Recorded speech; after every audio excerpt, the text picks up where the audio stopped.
Hi friends, welcome back to Mahabharata series episode number 111. ఇప్పుడు వరకు జరిగిన కథ ఏంటంటే, అర్జునుడు కౌరసైన్యానికి ఎదురుపడ్డాడు. ఆయన గురువులకు నమస్కార బాణాలు విసురుతూ సుయోధనుడి కోసం ఎదురు చూస్తున్నాడు, వలపన్నాడు. ఇందులో భాగంగా అర్జునుడు గోగ్రామాలను అడ్డుకొని సైన్యాల్ని చీల్చి చెండాడాడి గురువులను విరాట నగరం వైపు తీసుకెళ్ళిపోతున్నాడు. ఆ తర్వాత ఏం జరిగిందో తెలుసుకోవాలనుకుంటే ఈ వీడియోని స్కిప్ చేయకుండా లాస్ట్ వరకు చూడండి. ఆ ప్రకారం గోవులను విరాట నగరం వైపు మళ్లించాడు అర్జునుడు. గో సమూహాలకు కురు సైన్యానికి మధ్యలో నిలబడ్డాడు. అల్లంత దూరంలో అర్జునునికి సుయోధనుడు కనిపించాడు. భూమింజయ, అడుగో సుయోధనుడు, ఆ వైపుగా రథం పోనివు అని అన్నాడు. ఇంతలో కౌరవ సేనలోకి ప్రముఖులైన భీష్ముడు, కర్ణుడు చేరి 1000 రథములతో సుయోధనుడికి వైపుగా వెళ్లారు. సుయోధనుడికి అర్జునుడికి మధ్య సైన్యం ముందు నిలిపారు. చేత చిక్కిన గోగణములను అర్జునుడు తోలుకుపోవడాన్ని చూసి సుయోధనుడు నిట్టూర్చాడు. ఇంతలో మిగిలిన సేనలు రారాజుకు అండగా వచ్చి నిలిచాయి. కురుసేనంతా తెరిపారా చూశాడు అర్జునుడు. ఉత్తరకుమార, అదుగో కురుసేన, అందులో ప్రముఖులను చూపిస్తాను చూడు. అదుగో కాంచనమయ వేదికగా తన గుర్తుగా కలిగిన కేతనము కలవాడు ద్రోణాచార్యుడు. ఎగురుతున్న సింహము తోక కల కేతనము కలవాడు అశ్వత్థామ. బంగారు గోవును కేతనమునుగా కలవాడు కృపాచార్యుడు. తెల్లని కేతనము కలవాడు కర్ణుడు. పాము పడగను తన కేతముగా కలవాడు సుయోధనుడు. తాటి చెట్టును తన కేతనము మీద అలంకరించినవాడు భీష్ముడు. ఈ కేతనములను బట్టి వారిని గుర్తుపెట్టుకో అన్నాడు అర్జునుడు.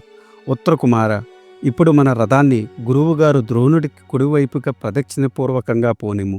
ధనుర్విద్యలో ఆయన శక్తి అసామాన్యము. ఆయనను మనం అవమానింపరాదు. ముందుగా మనము ఆయనతో యుద్ధానికి దిగరాదు. ముందుగా నేను సుయోధనుడితో యుద్ధం చేస్తాను. సుయోధనికి రక్షించడానికి గురువుగారు వస్తారు. ఆయన నాతో యుద్ధం చేస్తే అప్పుడు నేను గురువుగారితో యుద్ధం చేస్తాను. ఆయన పక్కనే ఉన్నవాడు గురుపుత్రుడు అశ్వత్థామ. ఆయన శివుడు వరం వలన పుట్టాడు. అతి భీకరంగా యుద్ధం చేస్తాడు. ఆ పక్కనే ఉన్నవాడు కృపాచార్యుడు. మాకు చిన్నప్పటి నుండి విద్య నేర్పిన గురువు. ద్రోణుడితో సమానమైన పరాక్రమ కలవాడు. వీరిరువురు మనకు పూజ్యులు. వీరితో మనం ముందుగా యుద్ధం చెయ్యకూడదు. వారు ఎదురుగా వచ్చిన రథం పక్కకు పోనిము, ఎదురుపడవద్దు. అదుగో అటు చూడు, సుయోధనికి ప్రేమగా పాత్రుడైన కర్ణుడు. ఇతడు పరశురాముని వద్ద విలువిద్య నేర్చుకున్నాడు. యుద్ధంలో ఎవరిని లెక్క చేయడు. అత్యంత పరాక్రమశాలి. ఇతడు నాకు సరిజోడు. కర్ణుడితో యుద్ధం చేసే అవకాశం ఈనాటికి లభించింది. ఈ యుద్ధం జాగ్రత్తగా పరికించు. కర్ణుడు నన్ను చూస్తే ఊరుకోడు. నా మీదకి యుద్ధానికి వస్తాడు. అతని మీదకి చిచ్చర పిడుగులా దూకుతాను. నువ్వు సందేశించకుండా కర్ణుడి మీదకి రథం నడుపు. ఇంకా సుయోధనుడు మా పెదనాన్న ధృతరాష్ట్రుని కుమారుడు. అభిమానధనుడు, కానీ మంచి ఉన్నతమైన మనసున్నవాడు. అత్యంత పరాక్రమవంతుడు, కానీ కోపం ఎక్కువ. మా మీద ద్వేషం పెంచుకున్నాడు. అత్యంత దుష్టుడు. సుయోధనుడు ఎదురుపడితే నాకు పండగే. అతని కోసం వెతుకు. ఎలాగైనా సరే మనం మెరుపు మెరిసిగున్నట్టు అతన్ని సమీపించాలి. అదిగో ఆయన మా తాతగారు భీష్ముడు.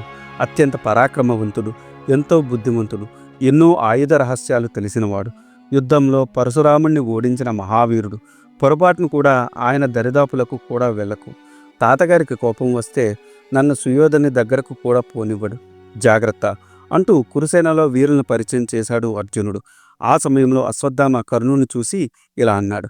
కర్ణ, ఇందాక నిన్ను నువ్వు పొగుడుకున్నావు కదా, అదుగో అర్జునుడు యుద్ధానికి వచ్చాడు, పద, అతన్ని ఎదుర్కొని పోరాడు. ఒకవేళ నీకు చేత కాకపోతే శకుని ఉన్నాడు కదా, అతనితో ఆలోచించు. రారాజు ఈ యుద్ధ కార్యనిర్వహణ నీ మీద పెట్టాడు కదా, తప్పుతుందా? వెళ్ళు అని అన్నాడు నవ్వుతూ. నీ మాదిరి నేను వీరువుని కాదు యుద్ధం నుండి తప్పిపోవడానికి. నేనే సూర్యుడను. అర్జునుడు కాదు, వాడి తండ్రి ఇంద్రుడు వచ్చినా నేను భయపడను. నా పరాక్రమాన్ని కళ్ళారా చూడు అన్నాడు కర్ణుడు కోపంతో. కర్ణుడు ఆ మాటలు అంటూ ఉండగానే భీష్ముడు, ద్రోణుడు, కృపాచార్యుడు, అశ్వత్థామ సుయోధనునికి రక్షణగా నిలిచారు. వారి వెంట సుయోధనుడు, దుశ్శాసనుడు, బాహ్లిక, సోమదత్తులు, వివిధ బలాలు, సేనాధిపతులు. కురుసైన్యము ముందుకు ఉరికింది. అర్జునుడు గాంధీవాన్ని సంధించాడు. గాంధీవం నుండి బాణాలు పుంకాలుగా వచ్చి కురుసేనను చెండాడుతున్నాయి. తనను చుట్టుముడుతున్న సైన్యాన్ని నుగ్గు చేస్తూ ముందుకు కదులుతున్నాడు అర్జునుడు. అప్పుడు కురు సైన్యము వజ్రవ్యూహముగా ఏర్పడి అర్జునుడిని చుట్టుముట్టారు. అర్జునుడికి శరీరం పొంగిపోయింది. ఉత్తరకుమారుడు అర్జునుని యుద్ధ నైపుణ్యాన్ని ప్రశంసిస్తూ పొగడతలతో ముంచెత్తుతున్నాడు. ఆ మాటలు వింటూ అర్జునుడు చెలరేగిపోయాడు.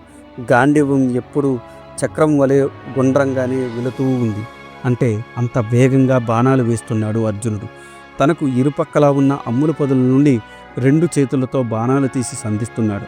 ఆ ప్రకారంగా బాణాలు సంధిస్తూ శత్రుసేనలను నుగ్గు చేస్తూ అర్జునుడు కౌరవ సేనలను చీల్చుకుంటూ ముందుకు చచ్చుకుంటున్నాడు. కురుసేన పన్నిన వజ్రవ్యూహాన్ని ఛేదించాడు. బాణాలు దాటికి గుర్రములు రథములు విడిచి పరిగెత్తుతున్నాయి. రధికులు కింద పడిపోతున్నారు. అలాంటి వారిని ఏమీ చేయకుండా ముందుకు సాగుతున్నాడు అర్జునుడు. ఒకసారి అర్జునుడు ఎదురు పడ్డవాడు మరలా కనిపించటం లేదు. కానీ తన సారథి అయిన భూమింజయుడికి రథమునకు హయములకు ఎలాంటి ముప్పు రాకుండా కాపాడుకుంటున్నాడు. అర్జునుడి వీర విహారాన్ని శత్రు సైనికులు నిస్తేజులవుతున్నారు. అతనితో యుద్ధానికి ఎవరూ సాహసించటం లేదు. అప్రతిహతంగా కురుసైన్యాన్ని కలయ తిరుగుతున్నాడు అర్జునుడు. తరువాత మిక్కులైన ద్రోణుల మీదకు సరసంధానం చేశాడు. కర్ణుడి రథసారథిని కొట్టాడు. అతని రథాన్ని విరగ్గొట్టాడు. అతని విల్లు విరిచాడు. దేవదత్తాన్ని పూరించాడు. కర్ణుడి అవస్థను చూసి కురుసేనలన్నీ భీష్ముడి వెనక చేరాయి. భీష్ముడు వారిని ఉత్సాహపరుస్తూ యుద్ధానికి సన్నద్ధం చేశాడు. ద్రోణుడు, కృపుడు, వికర్ణుడు మొదలైన వారు సుయోధను ముందు రక్షణ కవచంగా నిలబడ్డారు. అప్పుడు అర్జునుడు ఉత్తరకుమారుడితో, కుమారా, కొంచెం సేపు రథం ఆపు. మన ఎదురుగా మోహరించిన సైన్యాన్ని చూడు.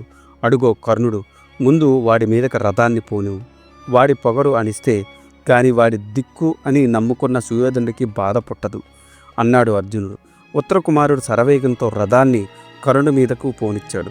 కర్ణుడి వైపు శరవేగంతో దూసుకుపోతున్న అర్జునుడు చూసి చిత్రాంగదుడు, చిత్రరథుడు, సంగ్రామచిత్తు, దుశ్రుడు, చిత్రసేనుడు, వివింసతి, దుర్ముఖుడు, దుర్జయుడు, వికర్ణుడు, శత్రుసంతుడు, దుశ్శాసనుడు మొదలైన కురు కుమారులు ఒక్కసారిగా అర్జునుడి మీదకు ఉరికారు. ముందుగా వికర్ణుని విల్లు విరిచాడు. దాంతో వికర్ణుడు పారిపోయాడు. తరువాత స్వతంత్రపుని చంపాడు. దానితో మిగిలిన వారు పారిపోయారు.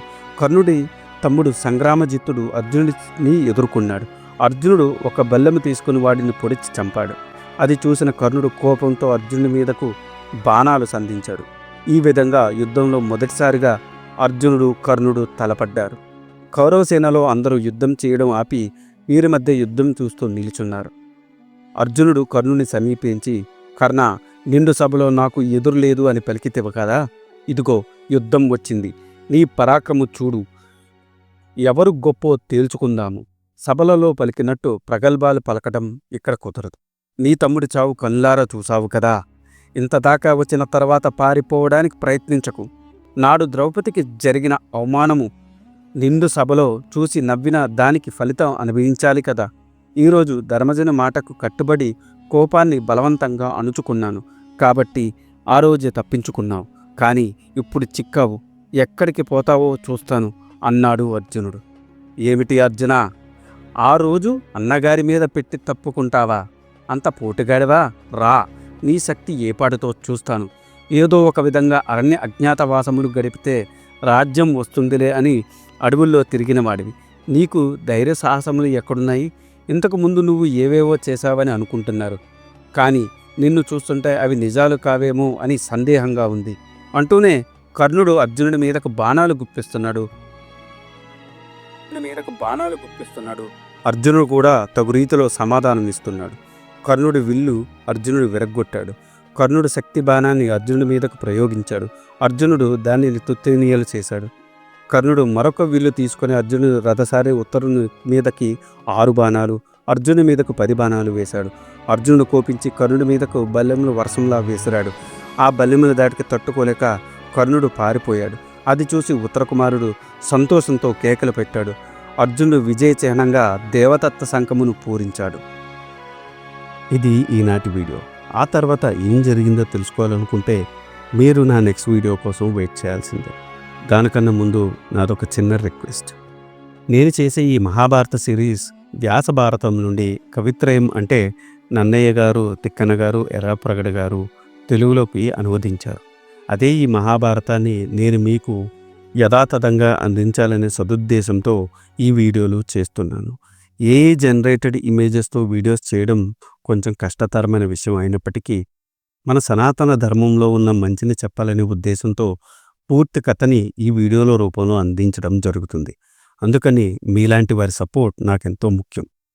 మీరు నన్ను సపోర్ట్ చేయాలనుకుంటే జస్ట్ మీ అభిప్రాయాన్ని కమెంట్ల రూపంలో తెలియచేస్తూ, లైక్ చేస్తూ, 10 మందికి షేర్ చేస్తూ మన ధర్మాన్ని 10 మందికి అందేలా చేయాలని కోరుకుంటున్నాను. ఈ వీడియో కనుక మీకు నచ్చితే do like, share and subscribe. Thanks for watching. జై సనాతన ధర్మం.